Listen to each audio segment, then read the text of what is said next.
ನಮಸ್ತೆ ಎಲ್ಲರಿಗೂ. ಇವತ್ತು ಕರಿಬೇವಿನ ಚಟ್ನಿ ಪುಡಿ ಮಾಡೋಣ ಅಂತೇಳಿ ಮಾಡ್ತಾಯಿದ್ದೀನಿ. ಅದಕ್ಕೆ ಬೇಕಾಗಿರ್ತಕ್ಕಂಥ ಇಂಗ್ರೀಡಿಯೆಂಟ್ಸ್ನ ನೋಡ್ಕೊಳ್ಳೋಣ ಬನ್ನಿ ಫ್ರೆಂಡ್ಸ್.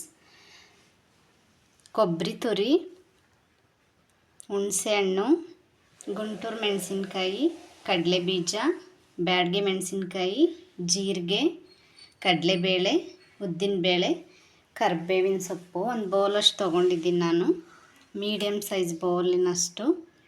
ಇದನ್ನು ನಾನು ತೊಳೆದುಬಿಟ್ಟು ಒಂದು 3 ಅವರ್ ಒಣಗಿಸಿದ್ದೀನಿ. ಸ್ವಲ್ಪ ಬಿಸಿಲಿನಲ್ಲಿ ಒಣಗಿಸಿರೋದ್ರಿಂದ ಈ ಥರ ಆಗಿದೆ. ಕೆಲವರು ಹಸಿದ್ರಲ್ಲೂ ಕೂಡ ಮಾಡ್ಬೋದು, ಫ್ಲೇವರ್ ಚೆನ್ನಾಗಿರುತ್ತೆ ಅಂಥೇಳಿ. ಕೆಲವರು ಡ್ರೈ ಥರ ಮಾಡಬೇಕು ಅಂತಂದರೆ ಇನ್ನೂ ಚೆನ್ನಾಗಿ ಸ್ವಲ್ಪ ಡ್ರೈ ಆಗಿರಬೇಕು ಅಂತಂದರೆ ಒಂದು ಸ್ವಲ್ಪ 3 ಅವರ್ ಒಣಗಿಸಿದ್ರೆ ಈ ಥರ ಬರುತ್ತೆ. ಈಗ ಸ್ಟವ್ ಹಚ್ಚಿ ಬಾಣಲಿ ಇಟ್ಕೊಂಡಿದ್ದೀನಿ. ಬಾಣಲಿ ಬಿಸಿ ಆಗ್ತಾ ಇದೆ. ಕರಿಬೇವು ಎಲ್ಲವನ್ನು ಸಣ್ಣೂರಿನಲ್ಲೇ ಫ್ರೈ ಮಾಡೋಣ. ಕರಿಬೇವು ಹಾಕ್ಕೊತಾ ಇದ್ದೀನಿ.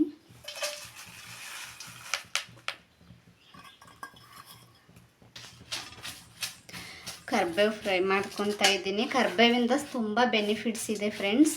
ಎಷ್ಟೋ ಜನ ಊಟದಲ್ಲಿ ಒಗ್ಗರಣೆಗೆ ಹಾಕೋ ಕರಿಬೇವನ್ನೆಲ್ಲ ಮಕ್ಕಳಿರ್ಬೋದು, ದೊಡ್ಡವರು ಸ್ವಲ್ಪ ಜನ ಸೈಡಿಗೆ ತೆಗೆದಿಡ್ತಾರೆ. ಇದ್ರದ್ದು ಬೆನಿಫಿಟ್ಸ್ ಗೊತ್ತಿಲ್ಲದೆ ಇರೋರು. ಆ್ಯಕ್ಚುಲಿ ಕರಿಬೇವಿಂದ ತುಂಬಾ ಬೆನಿಫಿಟ್ಸ್ ಇದೆ. ಮೊದಲಿಗೆ ಹೇಳ್ಬೇಕಂದ್ರೆ ಈ ಕೂದಲಿಗೆ, ಏರ್ಗೆ ತುಂಬಾ ಹೆಲ್ಪ್ ಆಗುತ್ತೆ. ಕೂದಲು ಚೆನ್ನಾಗಿ ಬೆಳೆಯೋದಕ್ಕೆ ಇರ್ಬೋದು. ಮತ್ತು ಇದರಲ್ಲಿ vitamin C, A, iron, calcium, magnesium, zinc, ಈ ಥರ ಸಾಕಷ್ಟು ನ್ಯೂಟ್ರಿಷನ್ಸ್ ವ್ಯಾಲ್ಯೂಸ್ ಇದೆ ಕರಿಬೇವಲ್ಲಿ. ಹಂಗಾಗಿ ಕರಿಬೇವನ್ನ ಈ ಶುಗರ್ ಇರೋರೆಲ್ಲ ಕರಿಬೇವು ಜ್ಯೂಸ್ ಮಾಡ್ಕೊಂಡು ಕುಡಿತಾರೆ, ಇದ್ರದ್ದು ವ್ಯಾಲ್ಯೂಸ್ ಗೊತ್ತಿರೋರು. ಮತ್ತು ಊಟದಲ್ಲಿ ಹಾಕಿದ್ರೆ ಅದನ್ನೆಲ್ಲ ನೀಟಾಗಿ ಸೈಡ್ಗೆ ಇಡದೆ ತಿಂತಾರೆ. ಮತ್ತು ಇನ್ನೊಂದು ಸ್ವಲ್ಪ ಜನ ಈ ಥರ ಚಟ್ನಿ ಪುಡಿಗಳೆಲ್ಲ ಮಾಡಿ ನಾವು ಮಕ್ಕಳಿಗೆ ಒಂಚೂರು ತುಪ್ಪ ಹಾಕಿ ಅನ್ನದಲ್ಲಿ ಕೊಡೋದ್ರಿಂದ ತುಂಬ ಟೇಸ್ಟಿಯಾಗಿ ಪುಳಿಯೋಗರೆ ಗೊಜ್ಜು ಥರನೇ ಚೆನ್ನಾಗಿರುತ್ತೆ. ಹಾಗಾಗಿ ಈ ಥರ ಚಟ್ನಿ ಪುಡಿಗಳನ್ನೆಲ್ಲ ಮಾಡಿ ನಾವು ಯೂಸ್ ಮಾಡೋಣ. ಈ ಥರ ಸಣ್ಣ ಸಣ್ಣ ಸೊಪ್ಪುಗಳಲ್ಲೇ ಎಷ್ಟೋ ನ್ಯೂಟ್ರಿಷನ್ಸ್ ಇರುತ್ತೆ. ಕರಿಬೇವನ್ನ ಈ ಥರ ಎಲ್ಲ ನಾವು ಇದು ತುಂಬ ಸಿಂಪಲ್ಲು, ಮನೆಯಲ್ಲಿರೋ ಇಂಗ್ರೀಡಿಯೆಂಟ್ಸಲ್ಲೇ ನಾವು ಮಾಡೋದು. ಸ್ವಲ್ಪ ಟೈಮ್ ಮಾಡ್ಕೊಂಡು ಮಾಡಿದ್ರೆ ತುಂಬ ನ್ಯೂಟ್ರಿಷನ್ ವ್ಯಾಲ್ಯೂಸ್ನ ನಮ್ಮ ಹೆಲ್ತ್ಗೆ ನಾವು ತೊಗೋಬೋದು ಈ ಥರ ಕರಿಬೇವು ಸೊಪ್ಪಲ್ಲೆಲ್ಲ. ನೋಡಿ, ಸಣ್ಣೂರಿನಲ್ಲಿ ನಾನು ಈ ಅದಕ್ಕೆ ಹುರ್ಕೊಂಡಿದ್ದೀನಿ ಕರಿಬೇವು. ಈ ಥರ ಈ ಅದಕ್ಕೆ ಹುರ್ಕೊಳ್ಳೋಣ. ಬಾಣಲಿನಲ್ಲಿ ಇವಾಗ ಕಡಲೆಬೇಳೆನ ಹುರ್ಕೊತಾ ಇದ್ದೀನಿ.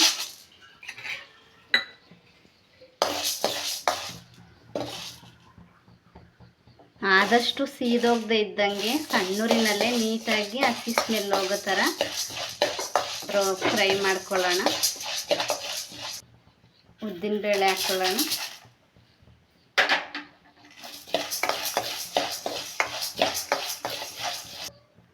ಕಡಲೆ ಬೀಜ ಹಾಕ್ಕೊಳ್ಳೋಣ.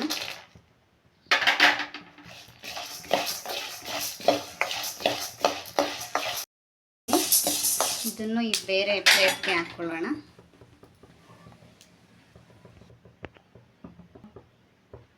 ಕೊಬ್ಬರಿ ಹಾಕ್ಕೊಳ್ಳೋಣ. ಈಗ ಕೊಬ್ಬರಿ ಫ್ರೈ ಮಾಡ್ಕೊಳ್ಳೋಣ.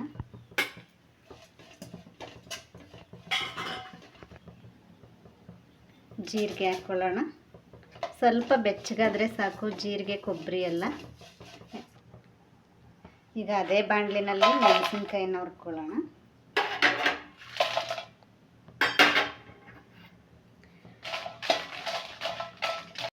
ಒಂದು ಸ್ವಲ್ಪ ಬಿಸಿ ಮಾಡ್ಕೊಳ್ಳೋಣ. ಈಗ ಎಲ್ಲ ಒಂದು ತಟ್ಟೆಗೆ ಹಾಕ್ಕೊಂಡಿದ್ದೀನಿ, ತಣ್ಣಗಾಗಿದೆ. ಈಗ ಪುಡಿ ಮಾಡ್ಕೊಳ್ಳೋಣ, ಪೌಡ್ರ್ ಮಾಡ್ಕೊಳ್ಳೋಣ. ಜಾರ್ಗೆ ಹಾಕ್ಕೊತಾ ಇದ್ದೀನಿ.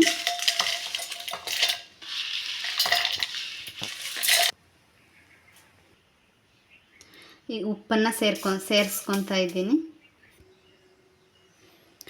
ಈಗ ನಾನು ರುಬ್ಕೊಂಡಿದ್ದೀನಿ ಫ್ರೆಂಡ್ಸ್. ನೋಡಿ, ಈ ಥರ ಚಟ್ನಿ ಪುಡಿ ಯಾವಾಗಲೂ ಸ್ವಲ್ಪ ತರಿಯಾಗಿರಬೇಕು. ಈ ಥರ ನಾವು ಪೌಡ್ರ್ ಮಾಡ್ಕೊಳ್ಳೋಣ.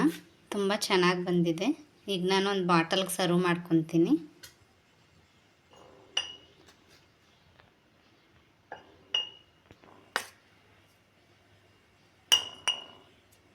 ನಾನು ಬಾಟ್ಲಿಗೆ ತುಂಬ್ಕೊಂಡಿದ್ದೀನಿ. ಇನ್ನೊಂದಿಷ್ಟು ಉಳಿದಿದೆ. ನೋಡಿ, ಈ ಥರ ಬಂದಿದೆ.